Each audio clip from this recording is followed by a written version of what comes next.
Welcome to The Author Show, where we feature new authors and books, from fiction to self-help and everything in between. You'll find it all at TheAuthorsShow.com. That's TheAuthorsShow.com. And now let the show begin. Hello and welcome back to the show. This is your host, Don McCauley. Today we're welcoming the program author Dominique Prinet, and he is the author of Flying to Extremes. Before I bring in today's guest, a quick reminder that selected interviews are available in our iPhone app, which can be downloaded in the App Store, as well as on TV in the Roku channel and Amazon Fire TV. Our app name on all platforms is simply The Author Show. Dominique, how are you? Fine, thank you. Thank you for having me here. Well, tell us a little bit about yourself, please. I'm an immigrant. I came to Canada when things were awful in Europe, and I turned the page and started a new life, trying to become a logger in Vancouver, and then became an airline pilot, flying in the bush, in the Arctic and high Arctic, and then becoming vice president of Nordair in Montreal and Canadian Airlines in Vancouver, and retired as a sailing instructor. So tell us about your book. The book is a description of amazing flying adventures in the Arctic and northern Canada during the 60s with bush plane, on floats, and on skis. Now, who did you write your book for specifically? Who's your target audience? It's mostly for men, either young men who get feeling insecure, misfit, and depressed at one point and want to turn their life around and start anew. And it's also for men who like adventures, who are interested in northern Canada and its people during the 60s and who love airplane stories. Now, could you say there's any type of central message or perhaps underlying theme that you would say runs throughout your book? Yes, live with passion and enjoy life to the fullest and one day at a time. So if you had to choose, what would you say is the single most important idea you're sharing in your book that's really going to add value to the reader's life? When things go very wrong, and they occasionally do, pull up your socks, turn the page. If you have to, go for it with a passion. Now, if you could compare your book with any book out there we might already be familiar with, which book would it be and why? Flying to Extremes is somewhat reminiscent of books describing challenging expeditions in the 50s through jungles and across deserts and up in high mountains, using crude maps, primitive equipment, and where people are facing constant challenges. Now, when you were flying as a bush pilot, where did you fly? I was flying in the Arctic and high Arctic in northern Canada during the late 60s, out of Yellowknife on the north shore of Great Slave Lake. I was flying bush planes all over the Canadian Arctic, from the border of Alaska to north of the Hudson Bay, over the Arctic Islands and up close to the North Pole. And we were using floats in the summer and skis in the winter. What types of airplanes did you fly? Various types of Cessnas, but mostly old bush planes like the Beaver and the Otters, and World War II Beech 18 twin-engine airplanes on floats and on skis. So what was your most unbelievable flight?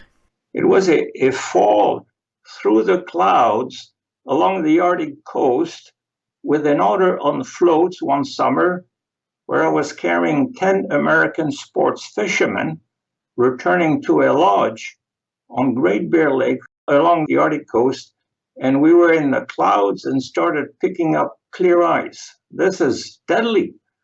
I gradually increased power and extended some flaps to try to remain in the air, but at one point we ran out of power and started falling off the sky.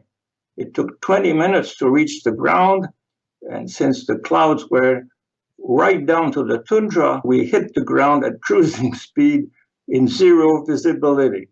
It turned out to be a small lake, and we spent 12 hours in the tent of a couple of geologists who happened to be there in that summer. We were in the middle of the tundra, 1,000 miles away from anybody else, and I thought that was absolutely unbelievable. So did you ever think you and your passengers were going to die? Yes, on several occasions. The closest call was in November 1971. It was 30 below 30 Fahrenheit, and I had taken my new wife along to bring a supply of fuel to a prospector's camp near the edge of the tundra, and that was northeast of Great Slave Lake. We went through the ice after landing and had a hard time coming out of the airplane underwater, swimming and trying to climb on the ice. It turned out that the camp was closed, totally empty, and long abandoned. After about 5 minutes, our clothes were frozen, and I really thought we had had it. I eventually found a small package of paper matches left behind and was able to start a fire. We were rescued several days later by helicopter. But what was your most stressful flight? It was an awful flight in winter close to the North Pole. We were flying in the dark in February of 1968. I was asked to go and check the tundra and ice cap with an order on ski for a group of oil and gas companies, including an American one, around the most northern Arctic islands at about latitude 80. We were gone for a week. It was really atrocious. It was dark, minus 60 Fahrenheit. The terrain was all gray and flat with land and ice which couldn't be identified. There was no horizon because the thin ice crystal in the air blocked the view, and there were no landmarks and no shadows. And I could even see through the windshield because of the ice layer caused on the inside by my own breathing. We had to land several times on the tundra on very rough ice. And at one point, my passenger passed a bottle of whiskey to me in flight, and I thought they were feeling sorry for me and wanted to cheer me up because I was terrorized up front and peeing in my pants. It turned out that it was just a way of telling me it was cold in the airplane. Their whiskey was frozen. So, which flight probably left the most intense memories on your passengers? I imagine it's sinking in the Arctic Ocean with American tourists. In the summer of, I think it was 67 or 68, I was returning to Great Slave Lake with a few American sports fishermen after 24 hours on the Arctic coast to fish for Arctic char. On our way south, we had to turn back because of the weather, and that forced us to return to the Arctic coast, but our airplane sank there during the night. So we camped for a couple of days in an abandoned Inuit hut along the coast under low clouds and drizzle with no food and no fire. And that was a new experience for my rich tourists from Chicago who were used to a somewhat more discerning lifestyle. And it took me 2 days to get the plane off the water and then fly to a small Inuit community where I was able to use an old high-frequency radio in an empty trading post to call for help, because by then we had run out of fuel. And we were rescued about 24 hours later. So what was your longest trip? An amazing trip right across the Arctic and back for Canada's centennial in July of 67. I was asked to take 3 young singers and guitar players, the Tundra Folk Group, right across the Arctic from one end to the other to entertain the Inuits. I was giving a long list of small Inuit communities to visit and told to, quote unquote, be back in a couple of months. That was a rather open-ended mission. So we took off from Yellowknife on Great Slave Lake, flew northwest to the northern edge of Alaska, and progressed towards the east, roughly along the Arctic coast. But it was too early in the season, that was in July, and many of the communities were still iced up, and they had not received any drums of aviation fuel, so we couldn't refuel. So we flew east, as far east as the Hudson Bay, and some communities north of there, but couldn't reach the others because of ice. Eventually, we returned after only 1 month. So what's your proudest achievement in life? To have managed to turn around when I was a young man.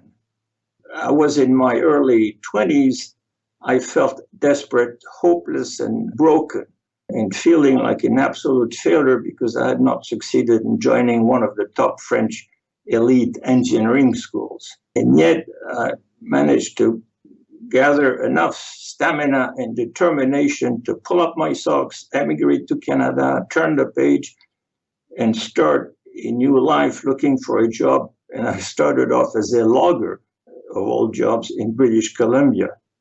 Then I rapidly felt better, eventually got an engineering degree, an MBA, an airline pilot's license. I flew for years with passion as a bush pilot in the Arctic and became vice president of Nordair, a large regional carrier in Montreal, and vice president of Canadian Airlines in Vancouver. So I'm proud of this turnaround in my early life. So what's your message to young people? When things go wrong, as they do, turn the page if you have to, and then go for it with a passion. Now, what was your inspiration to write this book? A passion for doing things at the limit of the envelope. The feeling is so intense that I felt I had to share it. So what do you think makes this book relevant today? I think living intensely and with passion, one day at a time, and turning one's life around when things go very wrong is even more important nowadays, because the world changes so fast that we frequently feel overwhelmed, and we should not give up. So in your opinion, who should buy your book? Anybody interested in living intensely and constructively, and anybody who wants to help a young man to turn around and rebuild his life. Do you have a website? Yes, I was teaching coastal navigation and celestial navigation for some 15 years and published some books in navigation. So the website is called marinenavigationbooks.com. And in this site, you can find reviews of Flying to Extremes and place an order from several sources. Otherwise, you can just order it from any bookstore or through Amazon. Could you spell your name for us, please? Yes, it's Dominique Prinet, Dominique, and Prinet is P as in Peter, Rinet as in Tom. Well, this has been just great. Our guest today has been Dominique Prinet, and he is the author of Flying to Extremes. Dominique, thanks very much for being with us today. Thank you for having me. This is Don McCauley wrapping up another edition of The Author Show. Go out there, buy the book today, and please share this interview with your friends so that they too have the opportunity to discover our guests and their work. The Author Show can be accessed at any time at TheAuthorsShow.com. Selected interviews can also be found on major platforms like Amazon Fire TV, the Roku channel, iHeartRadio, Spotify, Amazon Music, and many more. And whether you're an author who would like to be featured or a reader in search of new books to read, The Author Show is a great place to start. Check us daily as we continue to introduce wonderful authors of very interesting books on The Author Show.